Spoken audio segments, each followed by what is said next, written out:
Hey guys, 11:05 Massey driver here. It's July 16th on a Sunday morning here. And I'm going to do a little corn update in this field I was in almost a month ago. It looks a little different. Pan you around here.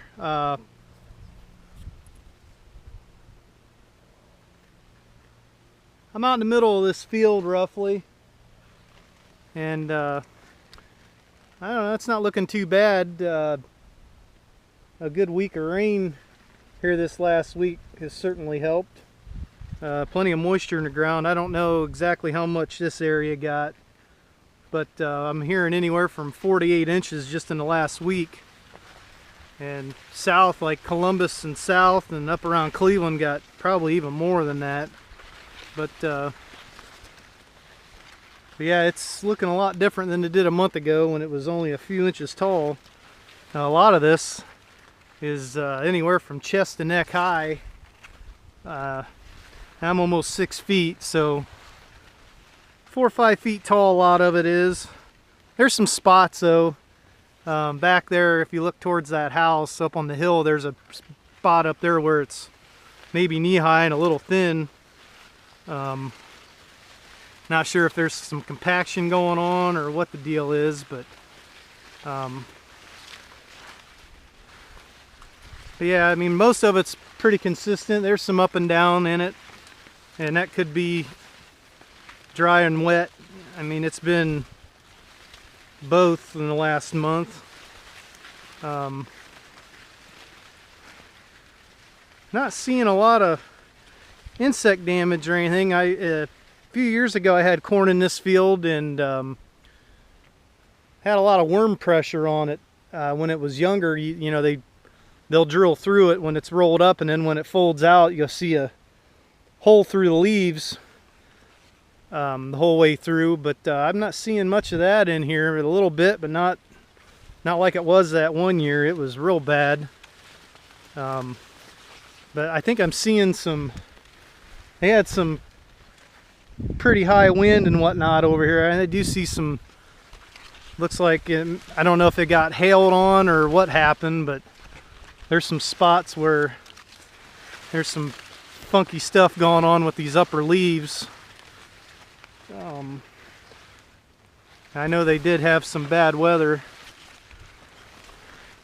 over this way, like right in here. You know, I don't know if that's rain damage or weather damage or insects or what the deal is, but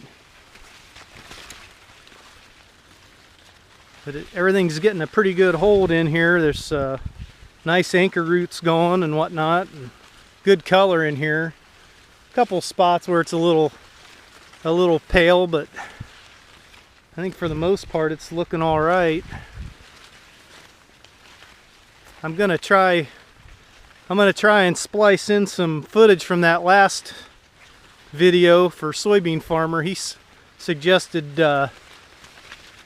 trying to get a little bit of each in and show the comparison. So I'm going to try and do that. I don't know what happened here. Something snapped that stalk completely off. Probably deer or something running through here. It's hard telling. But yeah, especially this half of the field, the short rounds look real nice and consistent. The long rounds, there's a couple spots. I'm in a good spot here, but go about 6 rows over here, it's a little shorter.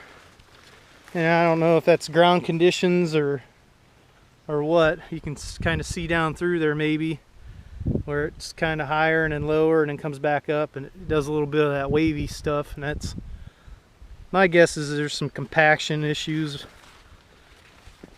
or maybe the ground was pretty level when I planted. See, like this row here is a lot shorter. You know, I don't know if that's, I'm sure it's the ground. I doubt that it would have been, the seed would have put in a lot deeper than the rest. It could have been, I guess, but, or shallower. But anyhow, this is what this field's looking like. I was gone all last week. The family and I were in the Outer Banks, in North Carolina at the beach. And we got back yesterday. Here's this pretty thin spot here, but it looks like there was some water running through here. I don't know if that's got anything to do with that or not, but I think overall it looks pretty good. We just need some heat, it sounds like. We've had plenty of rain. I don't think it's been super hot. Down in North Carolina last week, it was up in the 90s. So we left 90s to come home, and it was like 78 yesterday, but humid. Here's another thin spot. Right here in this middle, for some reason, it's a little thin. The dead furrow's over that way somewhere. I could see it being thin around a dead furrow. But anyhow, like I say, for Soybean Farmer, I'm going to try and patch in some of that other video to show what it's done in a month. It's been almost a month. It'll be a month and 2 days that I made that last video. I think it was on the 18th of June. And this was planted the 1st of June. But down here by the road, it's almost head high down here. But height doesn't really matter much to me. As long as it's got a nice ear on it, I don't care if it's 7 feet tall or 12 feet tall. I prefer it be shorter, because then there's less junk to run through the combine and bury next year, or planning to. I'm debating on what to do with this field next year. This field's this is the furthest field west that I farm, and there's nothing within, well, this is probably 3 miles away from some other ground. So it's kind of out here in the middle of nowhere. So I don't know if I'll put this back to corn next year or put beans over here or what I'll do with it. I'm not quite sure yet. But like right here, this is head high right here, this part. And you can see down, maybe you can see down there, it's got some nice anchor roots sticking in the ground, so if we were to get dry for a little while, they'd be pulling the moisture up. Nice healthy stalks and healthy leaves down here, and looking good by the road, which is probably the best place for it to look good. Everybody thinks it all looks good. But anyhow, that's what's going on here, and we'll see you guys on the next one.